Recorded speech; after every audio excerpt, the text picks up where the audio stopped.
She's been up there for the last few weeks now, but that's just when I had first noticed her. She very well could have been up there for much longer. It certainly looks like it. I've called the police and the local news station and even the mayor's office, but not a single person would help. Oh, they were concerned at first. Then somebody would come out and walk over to the tree and look up, and within a minute or two, they would be walking right back to their car. Sometimes they would even run. It sounds absolutely absurd. A lady sitting in a tree in February. She's definitely not dressed for the weather, and normal people shouldn't be able to endure frigid temperatures like that wearing nothing more than what looks like a filthy potato sack. But she has, and it doesn't seem to be bothering her at all. On the contrary, in fact, she seems to enjoy it. Look, I think I'm a reasonable guy who is fairly tolerant of his neighbors. I don't complain when the Mystic's 9-year-old son took up playing the trumpet, one of music's loudest instruments, and when Mrs. Hedinger next door insisted that I remove my juniper bush because she was worried it might give her cat diarrhea. I did the neighborly thing and dug up the old bush and I tossed it out. I didn't even bat an eye when Ralph Larson down the street drove his golf cart into my mailbox last month. I just gritted my teeth and hauled away these splintered remains. My point is that I'm not some overly uptight person who expects perfection in those around him. I'm sure that I've done some things to annoy someone in the neighborhood at some point in the 2 years that I've lived here. I don't expect perfection, just normal behavior from my neighbors. But this, and whatever this is going a bit beyond anything that I would call normal, and no one seems to want to help. I guess it started a couple of weeks ago, but that's really just when I first noticed her up there. God knows how long she had been there before that. It was about 7 in the morning. I had walked out to my car, keys in hand. I was just opening the car door when I saw her. I didn't even know that it was her at the time, just a splash of white that caught my eye. I stared up at the tree, squinting to focus on the spot amidst all the brown in an attempt to determine what it was. There was no real concern yet, just a vague sort of curiosity. I checked my watch, making sure that I wasn't running late before walking down my driveway toward the street. The tree is a massive thing, like most of the trees our little community is known for, standing directly across the street from my house and the little cul-de-sac. I stood on the sidewalk trying to see if I could get a good look at whatever it was without having to cross the street. But from my position, all I could see were brief glimpses between the thick branches. I sighed, and knowing if I didn't actually get eyes on whatever it was, it would bug me all day. For whatever reason, I had to know. I crossed the street and stood on the sidewalk for a few moments, shielding my eyes from the sun. Whatever it was, I couldn't see it through the thick branches and the brown decaying leaves. Staring up in the tree, I was immediately overcome with the feeling of unease that I couldn't explain. But it was strong enough that I decided to forget the tree and I headed for my car. Once my back was to the tree, I had an intense urge to run, almost akin to when I was little and running up the basement steps. Sure, something was behind me, reaching out with mottled fingers, but I tried to ignore it. Just as I had reached my front walk, a sound broke through the quiet early morning, sharp and clear and unmistakable. Psst, like a voice trying to get my attention. I stopped dead in my tracks. Without turning around, somehow I knew the voice was coming from that tree. Who cared about my pride? I ran then. Ran right to my car, fumbling to get the key in the lock. Before I got the door shut and locked behind me, I could have sworn that I heard another sound. Someone was laughing. That night, I didn't sleep soundly. I kept staring at my bedroom window, imagining that I could see the tree swaying in the breeze. A drop of pale-colored skin moving along with it as if waving. When the sun finally came up, I dressed quickly, and I hurried across the street, hoping that none of my neighbors could see me. Part of me chided myself for being irrational, but my legs continued moving nonetheless. I could hear birdsong and the faint hum of traffic in the distance. I pulled my jacket tighter around me as the chilly winter breeze whipped at my skin.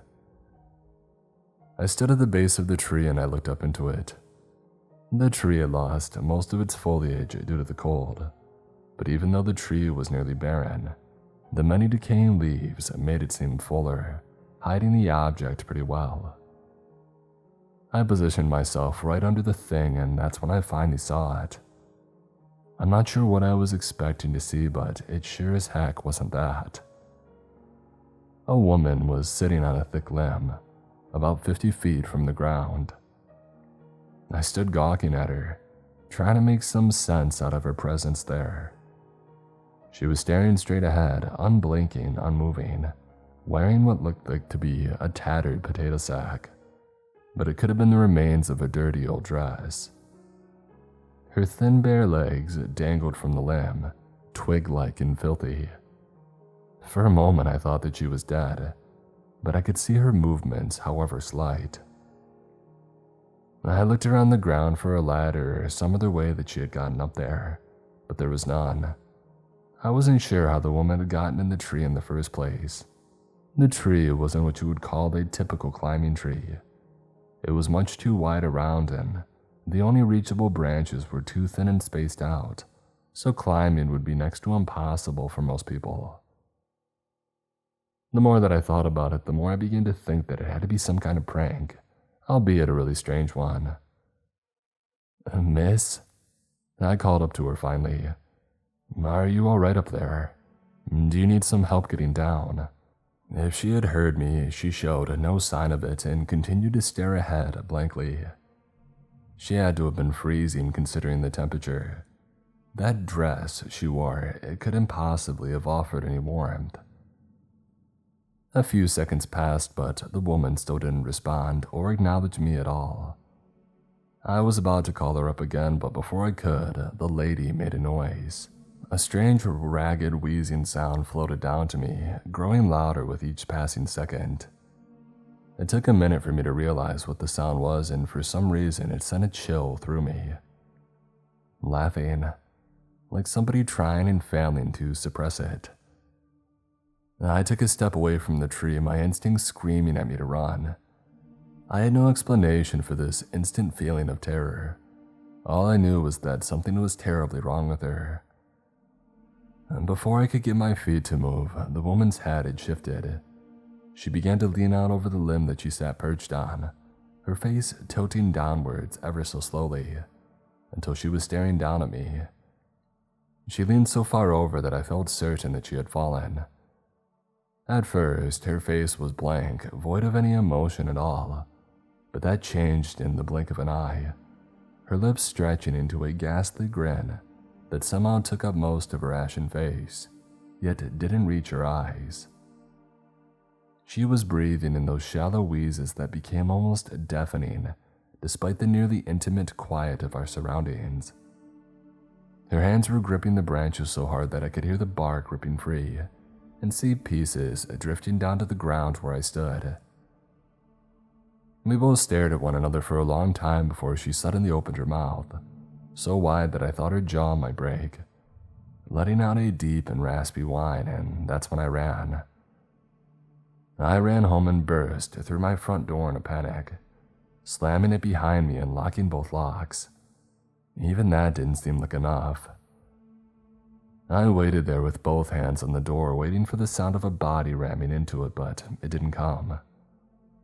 When I finally got myself under control, I risked a look out the window of my front door, but thankfully I couldn't see her.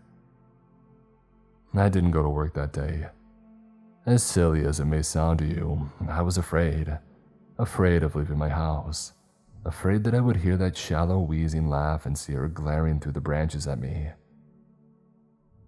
By mid-afternoon, that fear began to dwindle and I started to feel angry.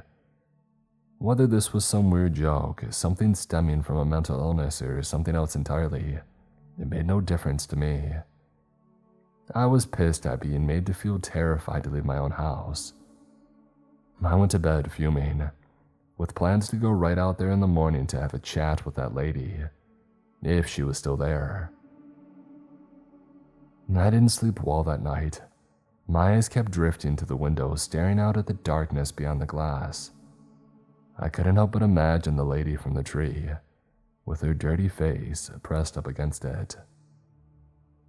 I woke the next morning before my alarm, and I even beat the sun.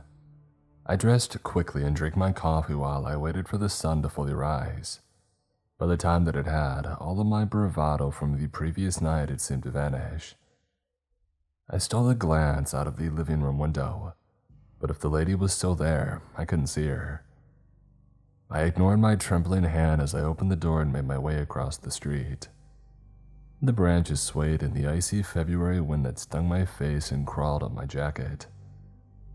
I stood a few feet from the base of the tree and I looked up into it.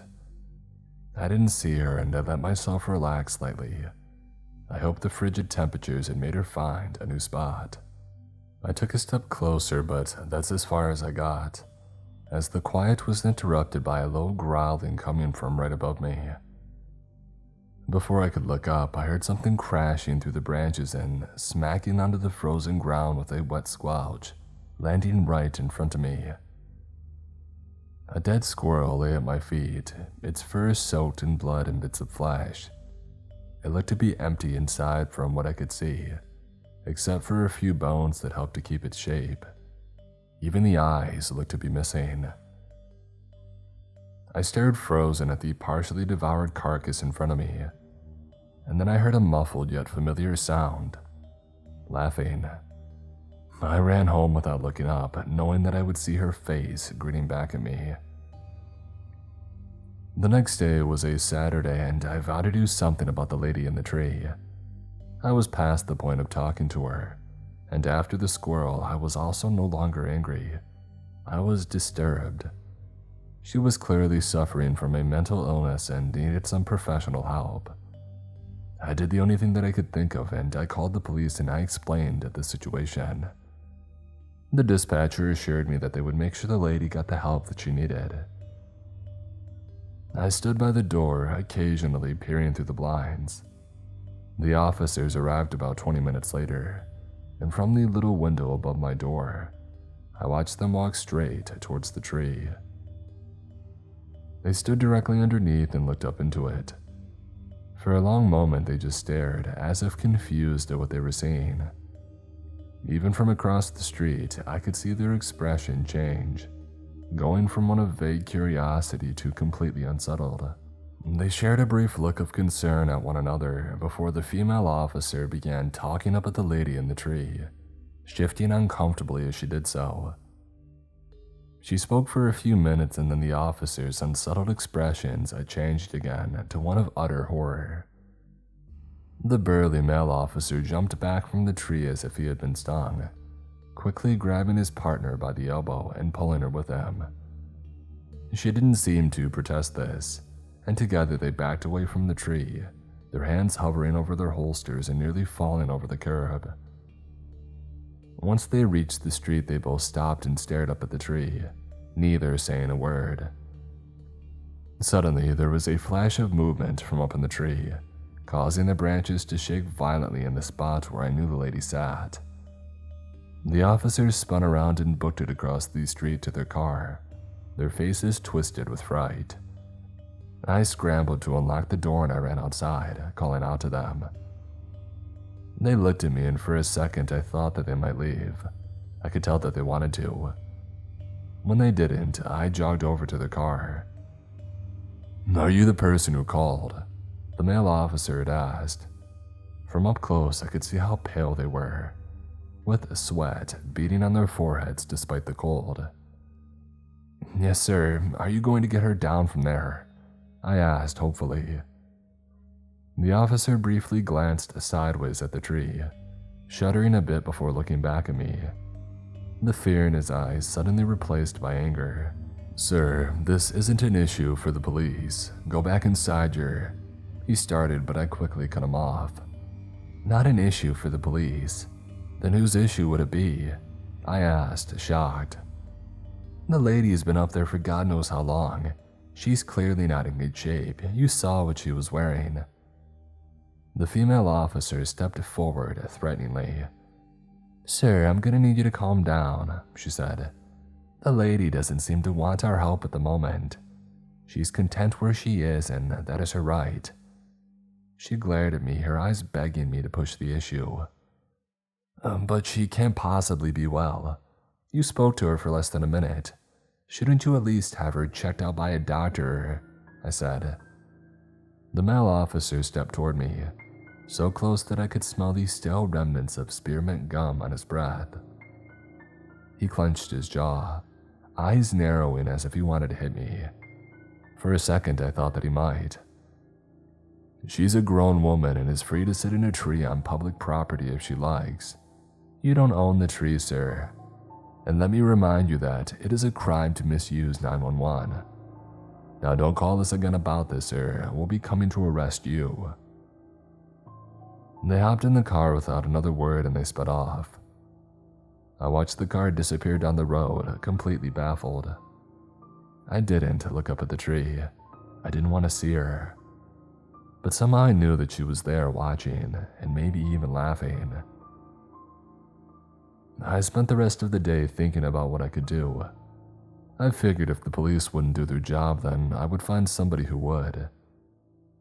I called the local news station and told them about the woman and how terrible of a condition she looked to be in, as well as how the police came and went without doing a thing. The lady that I spoke with sounded appalled at the situation and promised to send somebody out to speak with me. They came the following afternoon, a lady reporter and a licensed psychologist. After speaking with me for a few minutes, they walked over to the tree. I watched them talking to the woman from my front porch, but I couldn't hear what they said. I could see how these smiles slid off their faces the moment they looked up into the branches.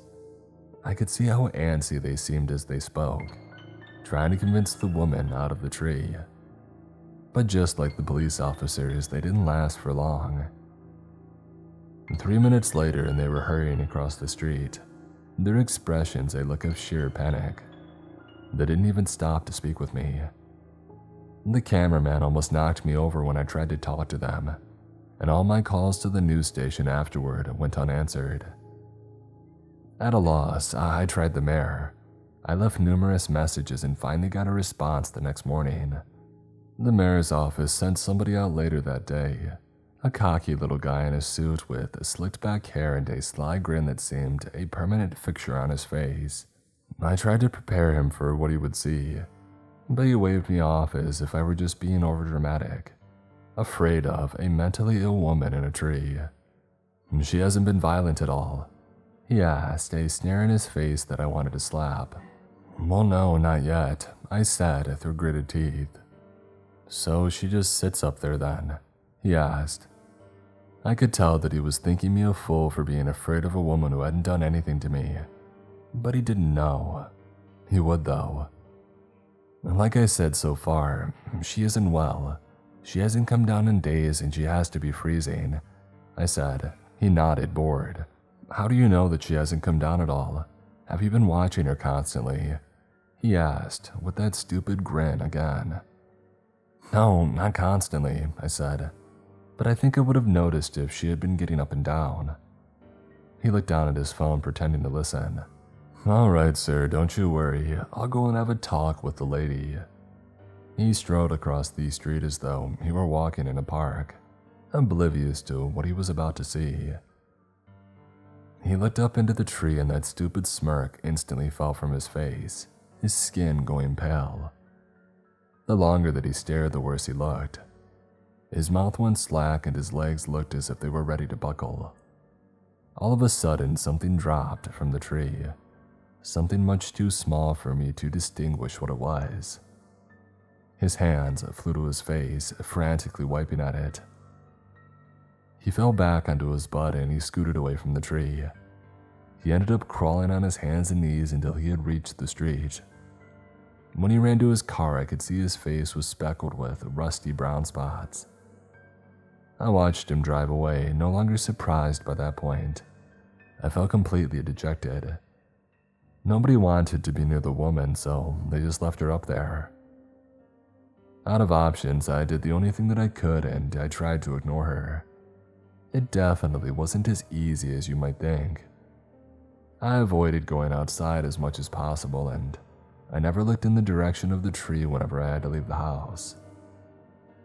The next couple of days were awful, but the nights were the worst. I was afraid to close my eyes as I lay in bed, always watching that window. I could see the start of frost at the corners of the glass, and as messed up as this sounds, it became my only solace that night. I pictured her up there on that limb, her bare feet and exposed skin slowly turning blue, and it made me feel a little better. I hoped that she would have one uncomfortable night out there and finally abandon the tree. I told myself that I did my part to try and help her, and if she eventually succumbed to the elements, that it wouldn't be on my conscience. As strange and unsettling as the woman was, she was still just a person with an obvious mental illness. I had a feeling that it wouldn't be long before there would be nothing but a body up in that tree. I hate to admit that, but part of me was looking forward to it, an end to this very disturbing ordeal. I was able to avoid the tree for the rest of the week, taking a few days off from work. I only went out to get the mail there if I desperately needed something from the store. Those brief moments out there with the tree looming across the street, the very air around me felt ominous. Look, I know that my fear may seem irrational. It's not like the woman had even done anything violent. She hadn't even left the tree. Technically, the only person that she was hurting was herself. I tried to tell myself that my fear was irrational, but on Monday, things took a turn for the worse. It was around noon that day when I had heard a knock. For a moment, I just stared at the door, imagining the lady from the tree standing on the other side. I hesitated, but as the knocking grew louder, more insistent, I finally made myself open it. Mrs. Hedinger stood on my porch, her hands on her hips. "Didn't you hear me knocking, Michael?" she snapped. I glanced over her head at the tree, and for a second I thought I saw a glimpse of flesh peeking through the limbs, and I forced myself to look away. Sorry, Mrs. Hedinger, I was. You look terrible. Haven't you been to work? I haven't seen you leave in a few days, she said. I haven't been feeling well, actually, I said. She stepped back, eyeing me carefully. You aren't sick, are you? She asked. Because you legally have to tell me. Oh no, I don't have it. It's not that kind of sickness, I said, wanting to get rid of her and close the door as quickly as possible. She stepped forward, attempting to peer over my shoulder into my house. You're not drinking, are you? You know, my grandson has a drinking problem and he... Was there something that you needed? I asked, cutting her off. She gave a little huff, obviously displeased at my interruption. I was wondering if you had seen my cat, Thurston, she said dryly. He sometimes wanders over here and I've been calling him all day. I shook my head. No, sorry, I haven't seen him. But if I do, I'll... A loud meowing echoed from across the street. Mrs. Hedinger heard it too and turned around. Did you hear that? That's my Thurston. I know that cry anywhere, she said. She started down the porch steps, but I quickly grabbed her arm. Don't go over there, I whispered, as if the lady in the tree could hear me. What in God's name is wrong with you? She snapped, yanking her arm free. I'm sorry, I didn't mean. Mrs. Hedinger, there's a lady in the tree over there, I said. What are you talking about? Are you drunk, Michael? She asked sharply. No, I don't drink. There is a lady in that tree. I've called the police and nobody will get her down. She might be dangerous. I would stay away from her, I said. She huffed and looked towards the tree, squinting. Oh, she must be one of those addicts I hear about on the news every night. Probably up there smoking, she said, shaking her head disgusted. There's something very wrong with her, but I don't think she's on drugs, I said. You can't always tell who is and who isn't, Michael. My grandson ran with people like that. They seem fine until they show up at your house one day and all your spoons disappear, she said. I don't think it's drugs, I said again. Michael, sober women don't go climbing trees in the middle of February. She's on something, and I'll be danged if I'm going to let her sit her bony butt up there while my cat has to breathe in her poison, she said. She hurried down the walk, ignoring my pleas. I know that I should have done more to stop her, but like the coward I am, I just ran inside and I locked the door. I watched her from my front door window, my heart hammering in my chest. She stood on the sidewalk just beneath the tree, staring up, one hand over her eyes. I couldn't see the lady in the tree, but I could tell that Mrs. Hedinger did. She looked surprised at first, but quickly recovered herself and began gesturing for the woman to come down. She spoke for a few minutes when she stopped suddenly, and a look of sheer terror washed over her face. Her mouth dropped open, and even from across the street, I could see her hands trembling. Branches began swaying high up, shaking so hard that leaves began raining down around Mrs. Hedinger's feet. When the tree stopped shaking, Mrs. Hedinger stepped closer to the trunk, so close that her body pressed up against it. I could see out her lips moving quickly, just before she began to climb the tree. I don't know how she did it with no reachable branches and at her age, but she somehow managed to shimmy up the tree, disappearing inside the dying leaves. I waited for her to re-emerge, but the minutes ticked by and there was no sign of her.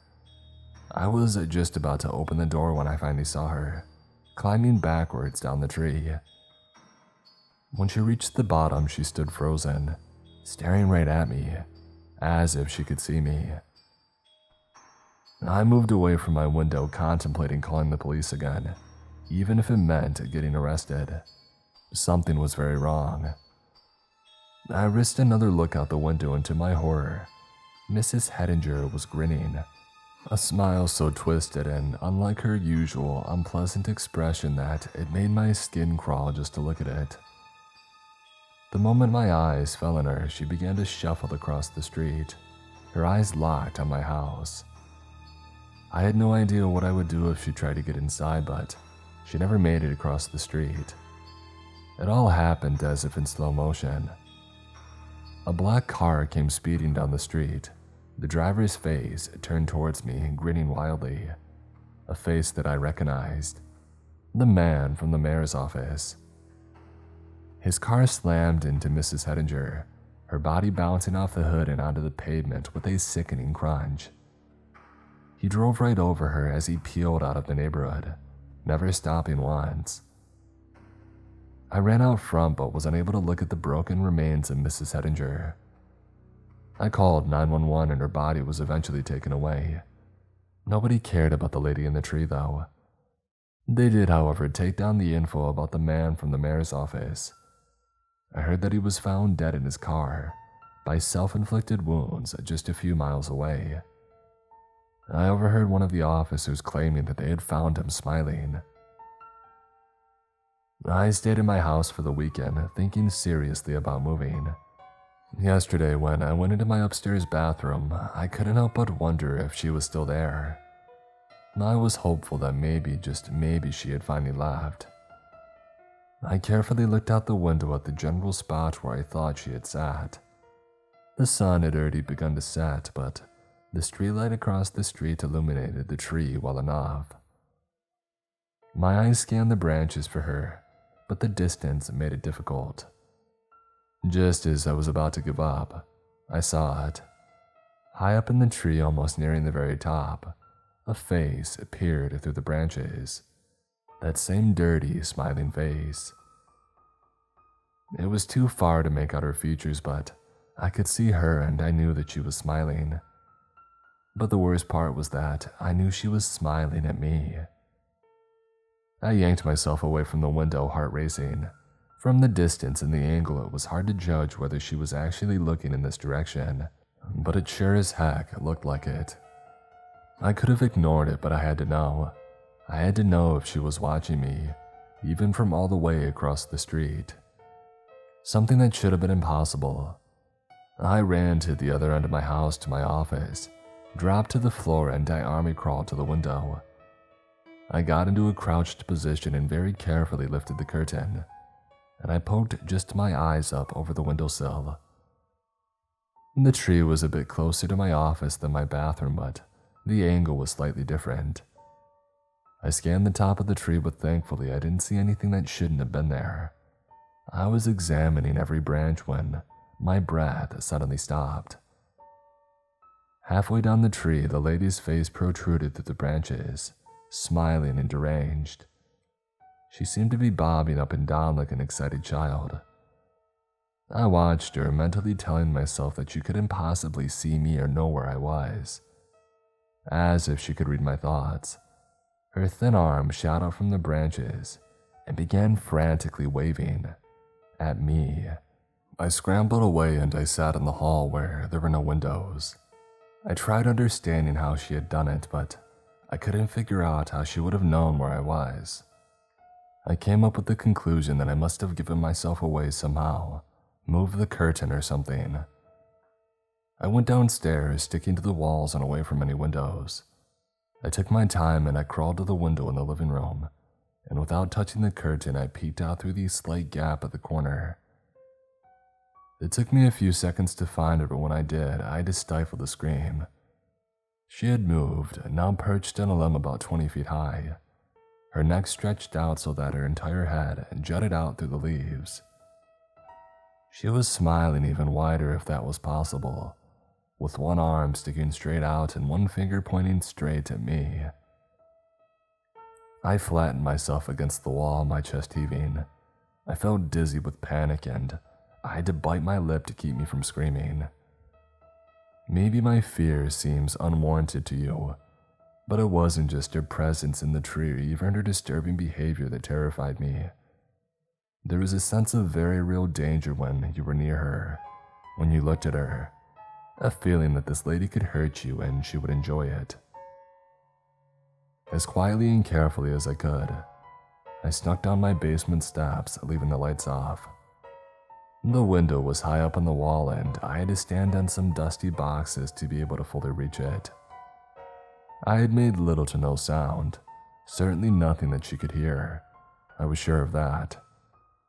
I knew that I probably wouldn't be able to see her in the dwindling light, but I needed to try. I didn't know whether she was somehow able to anticipate where I would be. I stood up onto the boxes, and I cupped my hands around my eyes, pressing my face up against the glass. I'm writing this all out from my bathroom. I didn't stare too long out of the basement window because, at first, all I could see was my own vague wide-eyed reflection staring back at me. Except after a moment, I realized that the wide-eyed face gazing back wasn't my own and it was grinning.